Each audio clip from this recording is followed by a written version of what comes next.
Hello, fellow scholars and purveyors of morbid curiosities alike. I'm Dr. Caleb, joined by the jolliest fellow himself, Dr. Zach. And this is SCPod.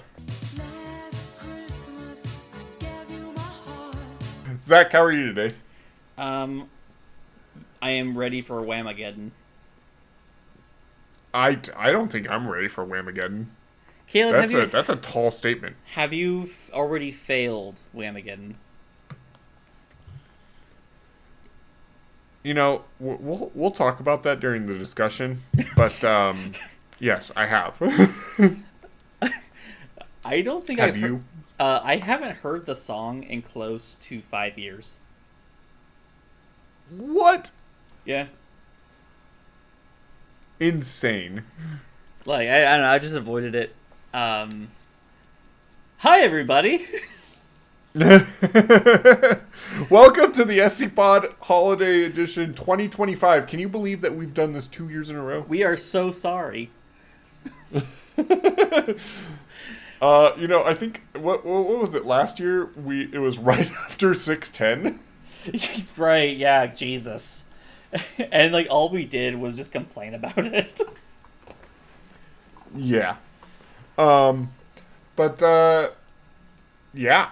Christmas is here. Merry Chrysler. Merry Crisis. I'm in a crisis. I think I'm still, or maybe Zach's still stuck in a time loop, or maybe I am, or... No, weirdly, I don't know. Are we... I've heard of a time loop. I still don't know what that means, and I'm a little concerned, but I'm not going to spend too much time worrying about it. I figure I'll Oh, okay. Yeah. No, that makes sense. Well, okay, so, dear listeners of SCPod, loyal listeners, all 5 of our top 5 listeners from our Spotify Wrapped. I am remiss to say, I think you, that's Mike. the right use of that word. But this article that we're going to be reading today is a security level 4. So if you don't have security clearance up to level 4, please click away from the video. I will not be held financially responsible. I will be held morally responsible, but not financially responsible for your brain turning into goo when the medics kick in. Yeah, and then due to certain legal things that we've all agreed to, I will be held legally responsible. Kale will be held morally responsible, but the two shall not meet. True. So, I will be going to hell, and Zach will be going to prison. Again. This time loop shit has just got me so confused. Tell me, man. Like, I'm sitting here in anticipation about it, and I don't even know what it entails. All right, so today we are conversing about item number 7525, containment class, Euclid. Special containment procedures are as follows. The SCP-7525 info immunization shall be administered at least once each year to each member of worldwide communities celebrating Christmas. The info immunization has been integrated into the relevant memeplexes and is now self-administering, and no further inoculation efforts are required at this time. The song remains part of the Foundation immunization program out of an abundance of caution. 7525-1 instances tend to be self-neutralizing by assimilation, but should otherwise be detained and cured through memetic reintroduction therapy. 7525-1 instances are found based on their search history, online activity, therapy records, public disavowals, and in the course of any other Foundation oversight and surveillance. Description. SCP. Wait, hang on. Before we go any further, Zach, I need you to promise me something right here, right now, live on the air. This will go into the episode. Okay. If I die, please release my internet history to the public. Say no more. Continue.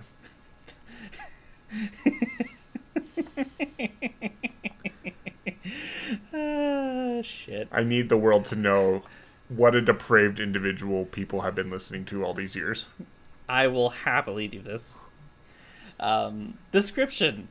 SCP-7525 is the phenomenon where people that don't hear the original recording of, quote, Last Christmas by WHAM! Within a whole year will lose all awareness of Christmas as a concept. Such people are designated SCP-7525-1 instances. -1 instances are completely identical to their original human, except they have never heard of Christmas and tend to be confused and frightened when the holiday is celebrated in their communities, and as it has always been. 0.93% of -1 instances fail to manifest, and the original human instead vanishes. Discovery. SCP-7525 came to the Foundation's attention in 2001, following an increase in abnormal behavior related to the popular Whamageddon game, in which the goal is not to listen to Last Christmas. Erratic, violent family encounters were flagged and categorized as minor Christmas-related anomaly. The browsing histories of the affected people were ultimately cross-referenced, and they had all been aware of the Whamageddon info hazard. Interviews with 7525 -1 instances indicated that they were aware of every confirmable aspect of their lives, except anything related to Christmas. The phenomenon was tentatively designated SCP-7525 pending testing. Addendum 2007-12-01. Testing has been discontinued, and containment is now unnecessary due to the info immunization's ubiquitous deployment and expungement of the info hazard. The anomaly has been reclassified as Euclid, and relevant teams have been reassigned. Merry Christmas, Dr. Tashi Memetics. Note from the Office of Scientific Integrity has been attached to this addendum. Quote, the following restricted investigation into allegations of scientific misconduct related to SCP-7525 has been sealed within clearance level 5/7525. The following the completion of the inquiry and implementation of consensus normality. The original documentation above has been reinstated and reclassified. Containment Breach 2016-11-08. A junior researcher was detained at Site-239 due to unconventional behavior on 2016-11-8, and was determined to be an SCP-7525-1 instance after searching the Foundation database. Their browsing history includes Whamageddon websites. I've been unable to contact the original research team. The containment procedures appear to be unstaffed and defunct. Furthermore, the SCP-7525 file has been locked and reclassified from Level 1 to Level 3 confidential for no apparent reason. The supporting research documentation normally expected of an anomaly like this appears to be non-existent. The matter has been escalated pending further investigation.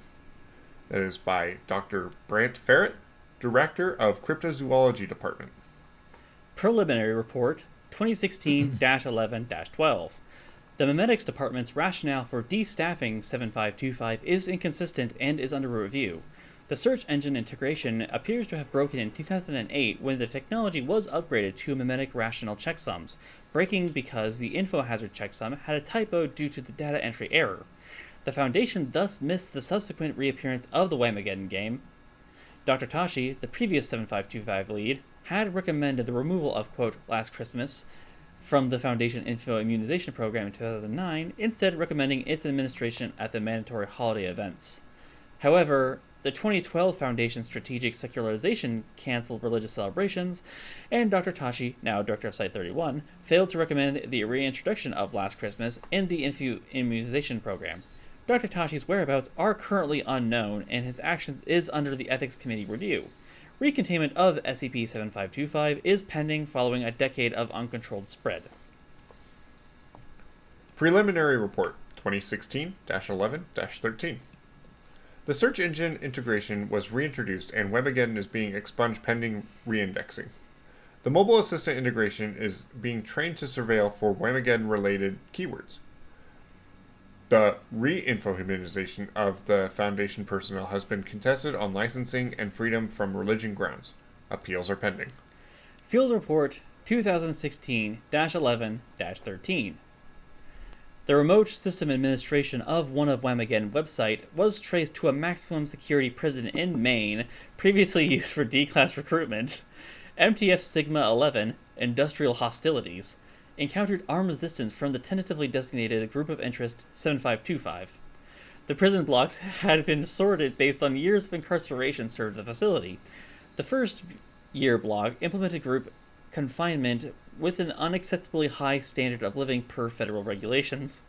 The second year block contained self-published books purporting to explain why the celebrations of Christmas, Halloween, and Cinco de Mayo, Fifthist, are unnatural. The writings are pending cognitohazard analysis by the memetics department. The literature in the third year block could not be parsed with .aic assistance, and the prisoners require eye correction. The staff and prisoners were administered memetic reintroduction therapy following the interrogations and were subsequently repurposed. Foundation equipment and expired credentials were found at the compound, although sourced through a Foundation front company, or reported stolen from Site-77. The serial numbers indicated allocation to the defunct MTF Chi-25, previously registered as Memeplex Integrity in 2005. Preliminary Report 2016-11-14. The Foundation employees' browsing histories have been searched, and 809 employees have visited WHAM-related websites. The de-anonymization of the employee identities for containment is pending Ethics Committee approval. However, several Ethics Committee members have recused themselves due to conflict of interest. The matter has been escalated to the Overseer Council. Alright, and then from here follows a series of testing logs, which we will do our best to abbreviate, but after thorough review by Dr. Caleb and myself, have decided that we have to read them for the sake of, completeness. Testing log 1. Completeness. Supervisor, Dr. Elroy Tashi, involving 3 or 4 D-class. Hypothesis. SCP-7525 would occur if Last Christmas was not heard during Christmas. Experiment. The test subjects listened to Last Christmas once and were accommodated at Site-31 with a restricted cultural diet admitting Last Christmas. Results. Negative. Experiment completed correctly and the test subjects retained awareness of Christmas. Testing log number 2. Happening in the year of 2002. Supervisor, Dr. Elroy Tashi. With 2 D-class subjects. Hypothesis was SCP-7525 would occur if Last Christmas was not heard during a calendar year. Experiment. The test subjects listened to Last Christmas once and were accommodated at Site-31 with a restricted cultural diet omitting Last Christmas. Results. Positive. Experiment completed correctly and the test subjects lost awareness of Christmas. Comments. SCP-7525 was classified as Keter and global info immunization established. The WHAM game was classified as an info hazard and expunged. Testing log 3. Supervised also by Dr. Tashi. Involving 1, 2, 3, 4, 5, 6, 7, 8, 9, 10 D-class. And the hypothesis was SCP-7525 would occur if Last Christmas was not heard during a year, but not aligned with a calendar year. Experiment. The test subjects listened to Last Christmas once and were accommodated at Site-31 with a restricted cultural diet omitting Last Christmas. Results. Positive. No awareness was lost at the end of the 2002 calendar year. 9 of the 10 test subjects became aware, or became -1 instances exactly 1 year after last hearing the song on January 31st of 2003. The test subjects had been asked to talk about Christmas at that moment, and 9 out of 10 lost their train of thought.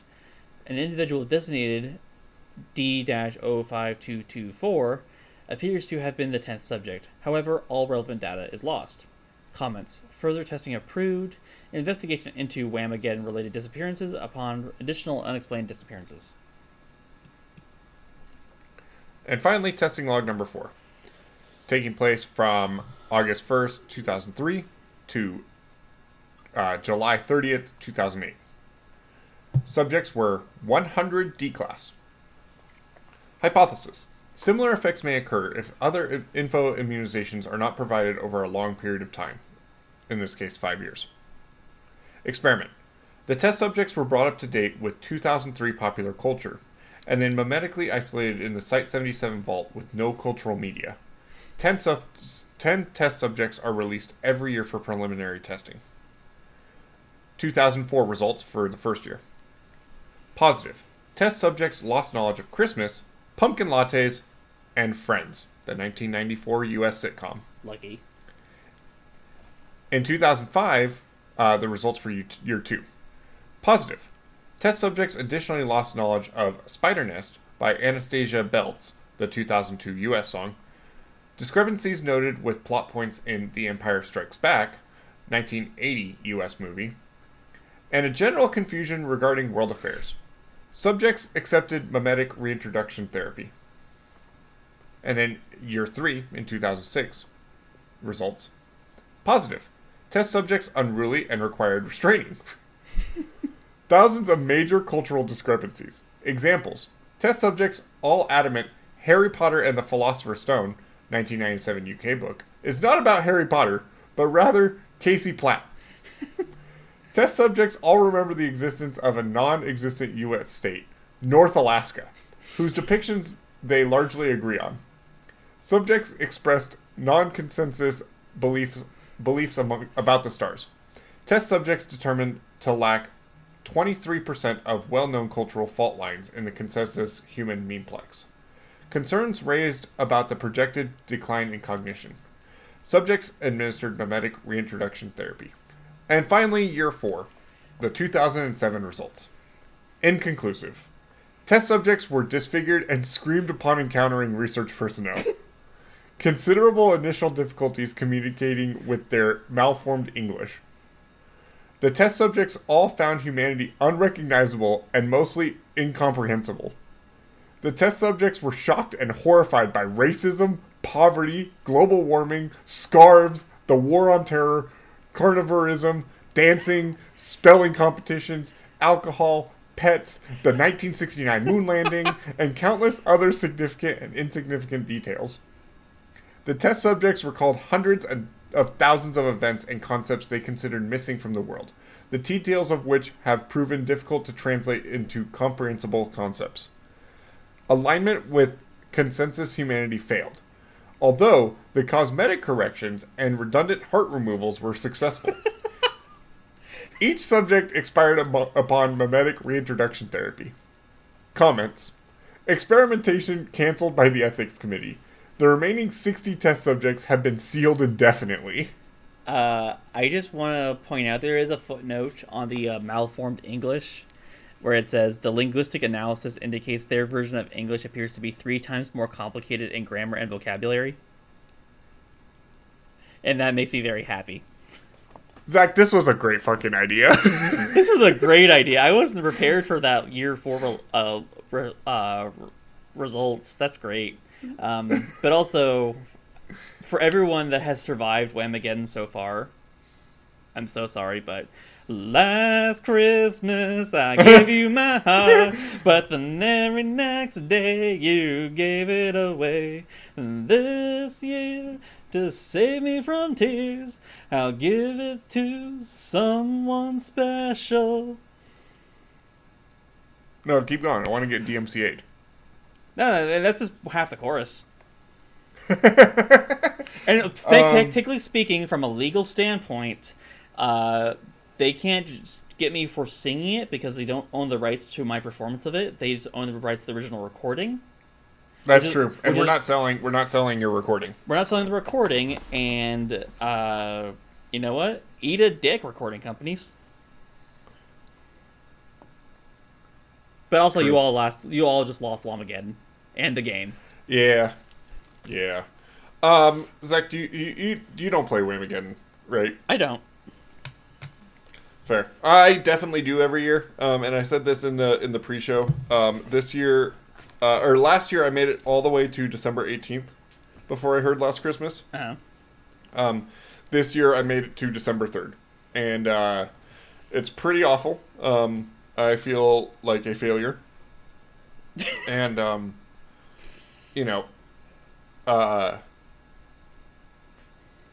you've heard of No Nut November, and where is he going with this? Where is he going with this statement? I am Right now. I am along for the ride. Anyway, it's unfortunate to go through November and participate or not participate in those activities, and then to lose on day 3 of December. Skill issue. I guess so. You should be ashamed. I should have been wearing my AirPods. Should have been wearing your AirPods. Rookie mistake. As a matter, I realize this is a holiday special, and so therefore we are contractually obligated to not take it super seriously. But I just have a couple of questions. I think we can take this as seriously as we want. It's a holiday special, damn it. It's our fucking podcast. It is our damn it. It is our fucking podcast, damn it. For the year 4 results of testing log 4, how much of that is just the fact that we just locked up 100 people and basically siled them for half a decade? This is I didn't want to speak about it very much, but one of my favorite creepypastas growing up was Russian Sleep Experiment. Mm-hmm. And this reeks of Russian Sleep Experiment. It's Russian. It's the WHAM isolation experiment. Yeah, but like the implication that hearing Last Christmas once a year fundamentally keeps your brain on track, and by not hearing Last Christmas by Wham once a year, you cross into another plane of existence and understanding, and leave this one. It's like what the manosphere dudes say happens to you if you stop masturbating. Exactly. Which it's exactly what happens when you go to Massachusetts and take DMT. What? What? That's an unfinished ritual. Remember the good doctor took DMT and he got to see all the fucking psychic shit? He did. Every time, I feel like Unfinished Ritual is one of those SCPs where, you could just make shit up and say, oh yeah, that totally happened to it. And, you would still be closer to true than not. Honestly, Unfinished Ritual has become one of my favorites just because what a fucking wild ride that SCP is. For me, it's in that weird 610 pot where it's a little too much in a lot of ways, but I still think it's interesting just because it says a lot and really says nothing. Exactly. It is it's like what you imagine the Marine raid on Innsmouth looked like at the Shadows over Innsmouth. Speaking of saying nothing, Zach, what's your favorite Christmas song? I don't really celebrate Christmas anymore for a lot of reasons. And then I've also worked retail during Christmas before, and don't like that. I will tell you that I did have a favorite when I still watched Christmas movies regularly, or during the holidays. I can't watch them now because they make me hysterically sad. But I was a big fan of the Muppets Christmas Carol. Okay. I was gonna say we did do the Christmas movie bit last year, so we can't talk about Gremlins this year. But Gremlins is absolutely a Christmas movie, and I don't care. 100%. I feel like the people who make a big show about Die Hard being a Christmas movie really picked the lesser movie there. Right. I like Die Hard as much as the next it's a fun action movie, but it's not. I mean, come on, it's not Gremlins. I love Gremlins. I really do love Gremlins. It's my favorite movie I never talk about. Right? Can we just talk about how fucking hilarious it is to be scared by the thought of Christmas? Not oh god, it's coming. You hear Mariah Carey defrosting, but they let Michael Bublé out of whatever vault they keep him in. Yeah, but somebody's oh, what are you doing for Secret Santa this year? And you're like, You're just like Mr. Krabs picture. Exactly. Like you can hear the choppers again. I just want to point out that in the notes for 7525, the phenomenon is marked as religious. Interesting. Well, I mean, they do talk about how like some of the info immunization stuff is pending ethics committee approval because of religious stuff. It's just for me, it's like it almost feels like it could be talking about the song itself or the effect, and that's just a funnier idea to me. Yeah. But yeah, I honestly the first time I heard this song was in 2016.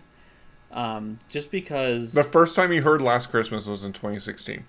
the first time. Okay. Continue. And it was like just because like my ex-fiance at the time, her family were all really into Christmas, like as much as like I feel like most normal white people are, but like for me it was like this thing was like I like Caleb knows, but a lot of his listeners don't. I had a weird Dickensian childhood in a lot of ways, and there were just like giant gaping holes in my pop culture knowledge for like things that should be contemporary but just aren't. Fair. And like this was one of those things. Like I also didn't watch Nightmare Before Christmas until the year before that in 2015. That was the first time I ever saw that movie. Did it hold up to the hype? It was fine. The only thing I will say is that I'm surprised I survived that year because that entire rest of the season, everything was sang to the tune of "Making Christmas," like eating Triscuits, making biscuits.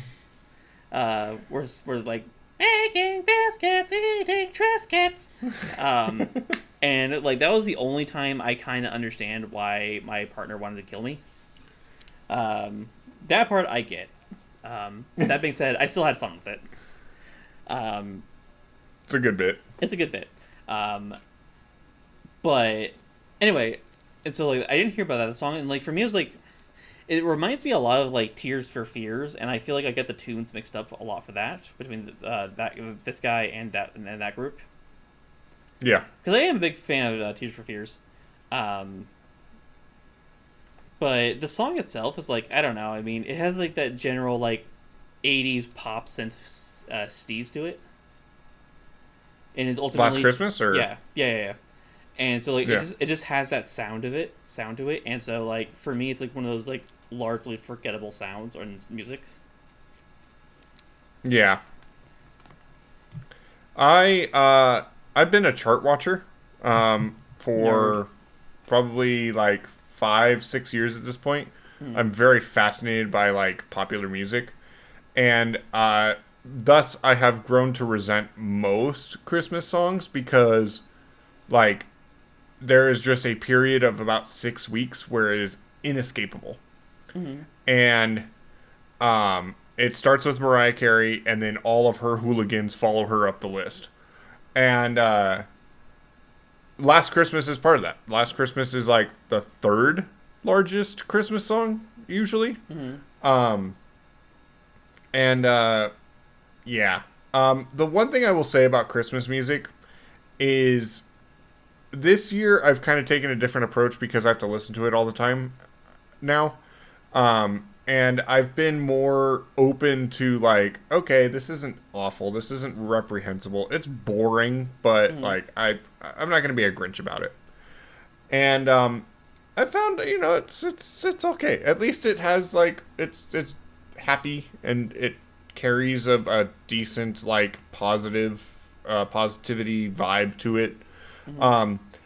But listening to a Christmas playlist at work has showed me that Christmas music are just fucking cannibals. Like, I have heard 4 different renditions of All I Want for Christmas Is You. And I've heard 4 or 5 different versions of Last Christmas. Don't get me started on Santa Baby. Like, there are so many of them. And it's like, a popular artist is like, oh, I have a pretty voice. Let me sing Santa Baby. And it's like, why did we need this? Hey, Caleb. Why did we need this? Hey, Caleb, do you want to tell me more about Santa Baby? Not really.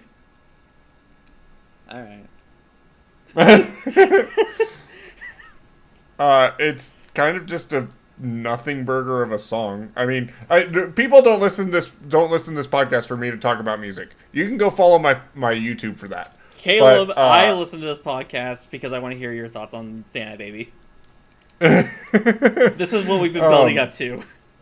Yeah. Tell me. This is the Spooky J. This is the Spooky J version. Lock the door. He's not getting away this time. Ambush me about skeletons, and this one is to quiz me about Christmas music. No, I just tell me how you feel about the song where this one lady really just wants to get railed by a fat man in a red suit. It's so weird, man. Okay. This is what I will say, right? Okay. And I really do not want this to devolve into like Caleb talks about music for another 45 minutes, because I can. It's one of my things to do. There was a song that came out this year. Zach, did you watch K-pop Demon Hunters? No. Okay. So there was a show that came out on Netflix. It was called K-pop Demon Hunters. It was the biggest thing in the world. You'd be living under a rock if you've never heard of it. There was a song that came out in that soundtrack called Soda Pop. And it's just a nothing burger of a song. I mean, it really just has little to no substance to it. But it's like Santa Baby. And we're coming back around. Don't worry. We're coming back around. In that, when you look at the lyrics to that song, and you really kind of, not even like think about it, but just like give a passing thought about it, that is a dirty ass song. And Soda Pop is like that, where it's like, spoiler alert, it's going to end up on my worst list of the year.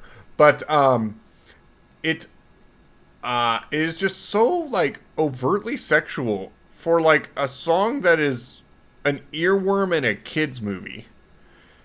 And Santa Baby is just like that, where it's like, this is an earworm. It has like that Santa Baby, like it's supposed to burrow in your brain and never get out. And it's just so overtly, and then like the when people sing it, it has like a inflection to it. Anyway, that's enough about music and stuff like that. One of this is only tangentially related, but it kind of touches on that idea. But like one of the songs that like is permanently seared into my brain is a Jimmy Buffett song. It's Why Don't We Get Drunk and Screw? Oh yeah. And like I have to like, it's one of those things where like if I'm not really thinking about anything else, I'll just like start singing it absent-mindedly. The worst case I really routinely do this is the Safeway right next to my house. And like I go shopping at some while you're looking at beer to buy sometimes or just wherever else, and I'll just be like, I sure do appreciate the fact you're sitting here. Your voice sounds so wonderful, but your face don't look too clear. And it's like I'll sing it the entire thing, and I'm like, oh, I probably shouldn't be doing this in public. Okay. I have a follow-up story to that. I was a Boy Scout, and we were going on a camp out, and I had an MP3 player. I was fourth grade, maybe fifth grade, and I had just discovered the song "Baby Got Back" by Sir Mix-a-Lot. And everybody, like, growing up, everybody would be like, I like big butts and I cannot lie. And people knew that song, that part, but I knew the entire song. Uh-huh. And I was the cool kid in my troop because I knew all the words to the song. And I didn't actually think about the words to the song very much. And then we're on a camp out. We're driving, and one of the boys' leader, fathers, had a school bus, like a small bus, and so we all cram into this bus and go on the camp out. And I'm sitting there with one of my friends in the troop, and we both have headphones in, listening to "Baby Got Back," and we are rapping along to the song. Yay! And it's just awful. It's one of those things that, like, I think back and I'm like, Why was this allowed to be a thing? My anaconda don't want none unless you got buns, hun. Like, I was saying that on the way to a Boy Scout camp out. If I ever run another World of Darkness game, I am absolutely going to include a throwaway gag scene of just like the whitest kids you've ever seen loudly singing "Baby Got Back." As like a throwaway detail for like the background if someone like makes like a perception check, because that'd be hilarious. That is a great mental image. Like just seeing a bunch of Boy Scouts in the back of the bus, like blaring "Baby Got Back," and like the dad like being like, "Are they really just like they're singing that?" And you know, like they went back to like later to the other troop leaders. They were like, "Dude." He said, "I want to get you home," and double up, You know, Sir Mix-a-Lot still tours and does that song. He recently did it like last year at the I think it was the Washington County or Yamhill County Fair here in Oregon. Yeah, and like I believe it. A gal I worked with took her daughter and her Girl Scout troops to go see that. So maybe this is a scout thing. But like just like 13-year-old girl, like a gaggle of 13-year-old girls singing "Baby Got Back" in the year of our Lord 2024 to a rapidly aging Sir Mix-a-Lot in fucking rural Oregon. One of my favorite things is 2024 and 2025 were the year that like random one-hit wonders got their second hit. So you have like Hosier, who did like "Take Me to Church." He got his second big hit, and Sir Mix-a-Lot is no longer a one-hit wonder. Unfortunately, his second hit wonder is still "Baby Got Back." No. He actually had a legitimate hit this last year. Did he? Off the back of like a TikTok audio that used it, and so he is now a two-hit wonder. A two-hit wonder. And yeah, still did. He finally outdid Aaron Carter. True. It took him 20 years. You know, and he also outdid MC Hammer. Oh. Did you know that MC Hammer had a superhero cartoon? No, I didn't know that. I knew he was like a legitimate gangster. I didn't know that, but he did have a superhero cartoon. Yeah. Apparently there was a thing about like MC Hammer was like known as kind of a joke, but like the real gangsters and like the rap scene and everything didn't fuck with him because they knew that he was like low-key kind of a gangbanger. Oh wow. And like he would like pull up on you and stuff like that, or like get people to pull up on you. Anyway, it's wild. Yeah. Fucking names. Last Christmas is a Christmas song by hit UK group WHAM. It's a okay song, 6 out of 10, too catchy, too much water. Yeah. Yeah. I think it is one of those songs that like kind of just, when it comes on, it just kind of drones into the background. Yeah. Like it's really inoffensive. It is super inoffensive, and just again, like it has that like late 80s synth pop sound to it, where like it could sound like 20 other different groups from the UK specifically. Right. Now, what I will say about Last Christmas specifically is it's a song about getting cheated on. It is. And has nothing to do with the concept of Christmas, other than the fact that it says Christmas in the song. Yeah, but I mean, like, this could be like some weird bias, but like I've had more relationship problems this time of year than any other time. That's fair. It is, you know, cuddle up with your boo by the fireplace season. And I don't got a boo or a fireplace, so if you got a line on a fireplace, hit me up. Yeah, and sometimes you're a boo. You're not the boo for your boo. Yeah. It be like that. Yeah. It just like I was listening to it the other day, like actually like paying attention to it, and I was like, this doesn't talk about like Christmas or snow, or it's just like I got cheated on during the Christmas season. Yeah. And that is the song. And we made it the third biggest hit for Christmas songs. I feel like Christmas music is its own genre, but like it's one of those things where like I think holiday music in general, with the exception of Halloween songs, just because like those are just fun. True.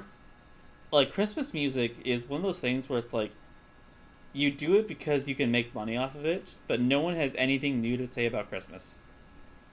Yeah. We've been talking I will about say, I do have a soft spot for Jingle Bell Rock. okay. Why? I don't know. It's just kind of a fun song. I think there's enough people that do like renditions of it that are kind of fun. But it's like a Christmas song that like gets me wanting to celebrate Christmas. Where like all the other like popular ones are like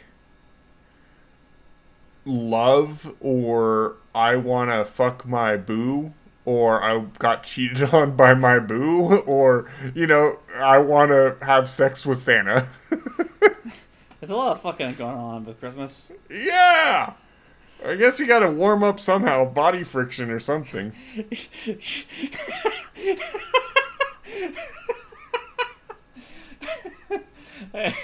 I know how you meant it, but like I just imagine two people like vigorously vibrating against each other. Friction. As an asexual, that is what I imagine sex is like. Yeah.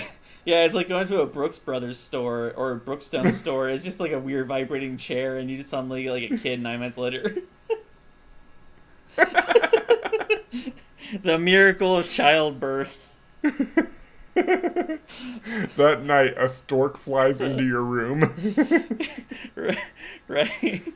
That's actually the only reason why Brookstone stores actually exist in the first place, were baby depositories and the supply depots.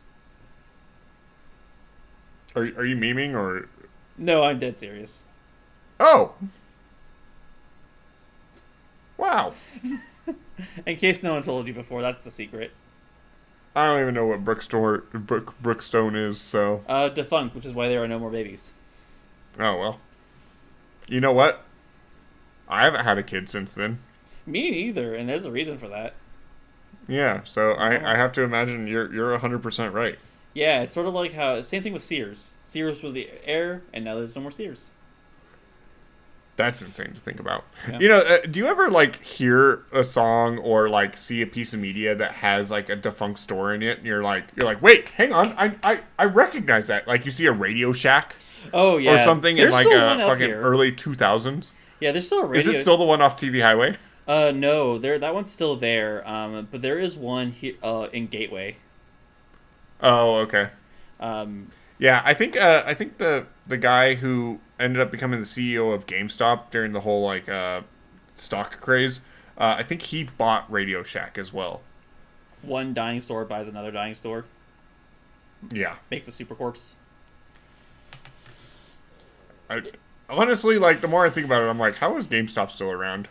I don't know. Like, there's a bunch of people who have like a lot of fond feelings for GameStop. I'm not one of them, just because I was more of an EB Games person. But like even then, I didn't have a lot of money for games as a kid, and so like I would just straight up pirate a lot of shit. Yeah. I have to imagine it's like because they have that like pro card or whatever where you spend like $10 a year or something, and they just have enough people that forgot that that's a thing, and so it just like automatically charge them. That's what's keeping the lights on. Yeah, and like it's a whole meme stock thing now. Like that one. Oh, you know what? Actually, I know exactly what keeps them around, and it's Pokemon cards. That's depressing.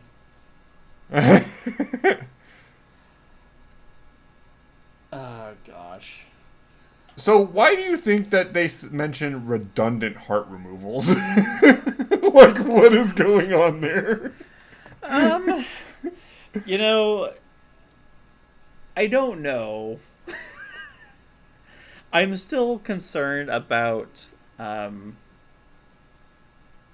Test subjects being shocked and horrified by scarves. that, but also like what do they think happened in those stead in place of those things? No, yeah, that is actually low key the most interesting thing about this is the thoughts that replace them and why those thoughts are there. Right, like imagine the last 25 years without the war on terror. Right? Or being carnivores. I mean, I'm fine about that, but it's just like, imagine a world where 9/11 doesn't happen. Insane.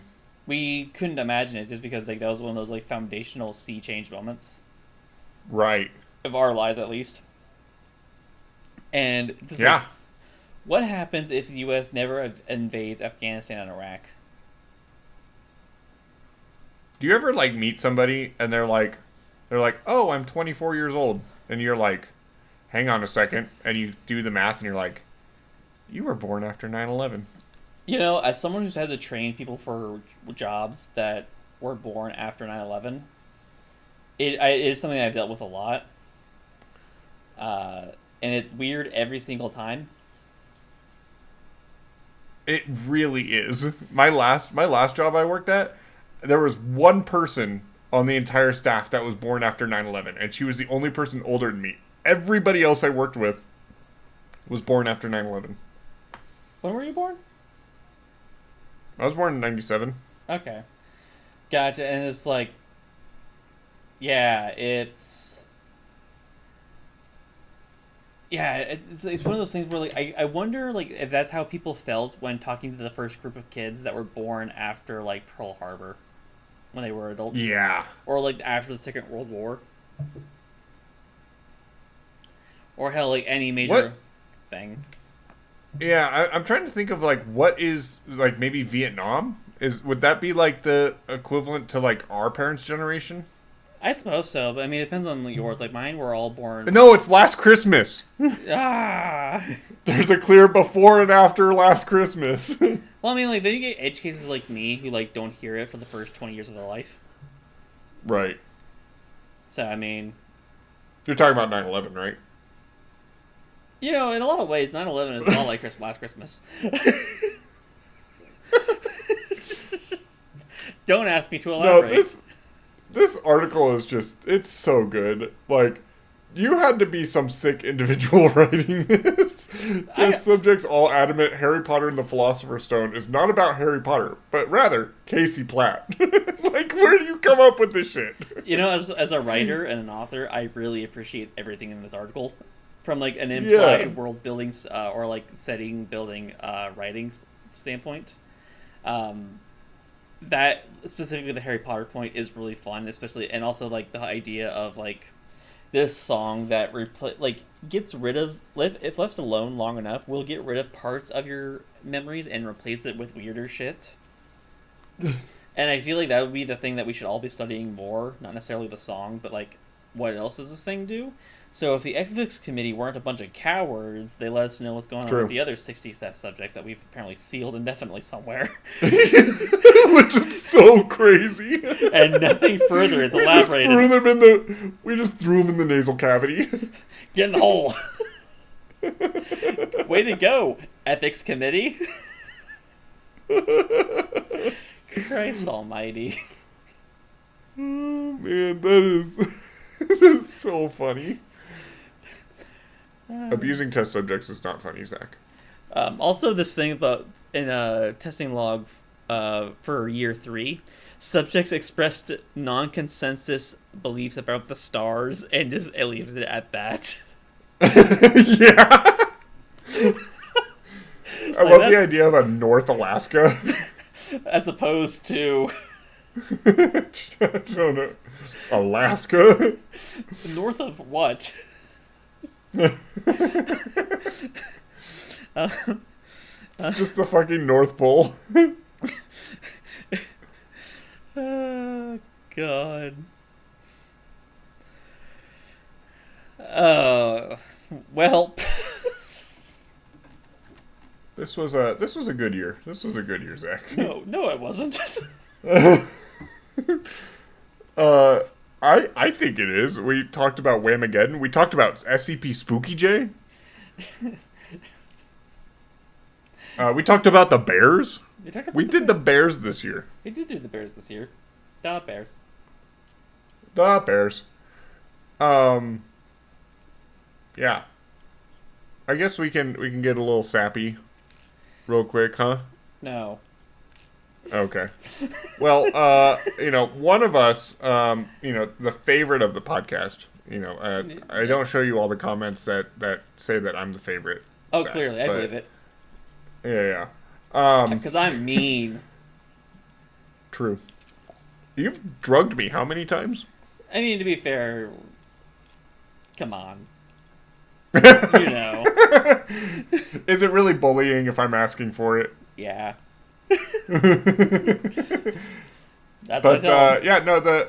The podcast has seen so much significant growth this year. Zach and I are, absolutely dumbfounded. We will sometimes message each other and just be like, "The fuck do you mean 6 people saw this? I can't even count to 6." Like some of the numbers that we're seeing are just like, we never thought that we just do this for ourselves. And it's been unreal to see that there are some weirdos out there that might actually enjoy what we're doing. We enjoy it a lot, obviously, but having other people that are like, yeah, this shit be bussin'. Yeah, I think that's what the kids are saying these days. But I think so, but the kids are also wrong. One thing I wanted to bring up is that I think it was a couple episodes ago that we brought it up, but one thing I want to plug here is that at some point Caleb and I would really like to do like a Q&A episode, and so if you have any questions or comments or things you just want to like us to read out loud, feel free to comment on whatever platform or app you're listening on, or send us an email. You can reach me at rollforwriting@outlook.com, and I don't remember the SCP's or our podcast's actual email. Caleb, do you remember? I can pull it up real quick. Yeah. Either way. Stole them. Yeah. So if you email, you can address it to both of us, one of us, neither of us, or just if you have a statement. But yeah, if you email it to us, I don't know when we would get to that, but whenever we get enough of them, as whatever that means, we would be really, really thrilled to do a Q&A episode. Yeah. The SCPod email address is scpod.cast2024@gmail.com. Yeah. So feel free to send those there. Send them in the comments. We'll get a grab bag of them. We have a lot of ideas for things that we want to do as a podcast, more than just covering articles and things like that. We're also always open to ideas as well. Zach and I are just 2 people that are incredibly busy, and sometimes we get a comment and we're like, oh shit, that does sound like a fun idea. Let's do that. Yeah, and so we want to try and get, not necessarily, I don't say more community engagement, but if you're a SCP writer for the wiki, or if you're just an enthusiast or you covered it elsewhere, we would love to maybe do something or have you on and just kind of just talk about the thing that we all love reading, and I think we'd have a lot of fun with it. Yeah, seriously. Yeah, and we will not cheat on you during Christmas time. One of us might not. True. Yeah, but that's it for SCPod in 2025. We'll see you in 2026. Just crazy. We're 6 seasons in, 2 years into the podcast. Who would have thought? Not me. Yeah, I don't know. Zach, do you have anything else you want to talk about with regards to Whamageddon 2025 or Christmas music or? No, I'm good. The thought of Friends. I will say that Friends is a terrible show, and most sitcoms are objectively bad. Yeah, I tend to agree. Yeah. Well, until 2026, Zach. Oh, actually, you know what? Before we do that, I am not sure on the timeline of when it will be happening, but we may take a break in early January or maybe all of January. But there will not be a lack of content. I have some ideas for stuff I'm putting together for content for SCPod, but Zach and I may take that month to just recoup and not go visit family or anything like that. We're not going to do anything like that. I won't. Yeah, I'm just going to pretend like I'm unavailable so that I have to do less work. Yeah, Caleb has this really great tradition where he paints faces on the backs of paper plates and then glues them to like mops and brooms and just pretends he has roommates. I have a John Cena cardboard cutout, and you say I have to fucking draw faces? Yeah, well, I mean, John Cena needs friends. Yeah, that's true. That's true. No one can see him, Caleb. It's lonely being invisible. All right, but yeah, Zach, where can people find you? They can find me over on my casual blog of www.makeawritingcheck.blogspot.com. You can also find my published material, Tales from Port Astor, wherever you find your ebooks. Nice. Cool. You can find me on Twitter and Instagram at Calica1738. You can find me on YouTube at Catlica, where hopefully by the time this episode goes live, I will have some more content out on. Yeah, I'm just doing a bunch of stuff that I like to do on there. You know, I'll be talking about music, I'll be talking about movies, be talking about Yu-Gi-Oh, be talking about games, possibly. I don't know. I'll be talking about skeletons for sure, though. That's a running theme. Yeah. You can follow the podcast on Twitter at SCPod_cast. You can follow us on Instagram at SCPod.cast. And you can, more recently, find us on Blue Sky at SCPod. We're available on multiple platforms, including Spotify, YouTube, RSS, Pandora, iHeartRadio, and Podcast Addict. Yeah, it's been a blast to upload on there and just, you know, see the fun stuff on there. Please remember to like, rate, follow, subscribe, comment, all those things. Please comment ideas for a Q&A episode. Anything like that. Doesn't even need to be SCP related necessarily. You know, we can do kind of whatever. But all that stuff really does push us in the algorithm. Lets us see the growth numbers that we are seeing. We got a statistic that we are in the top 25% of podcasts on Spotify, which is an insane thing to think about, considering that Zach and I just do this for fun. Yeah.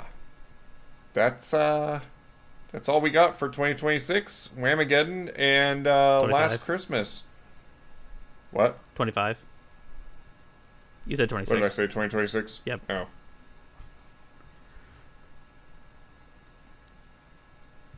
You failed. Zach, what's the chorus to your Christmas song?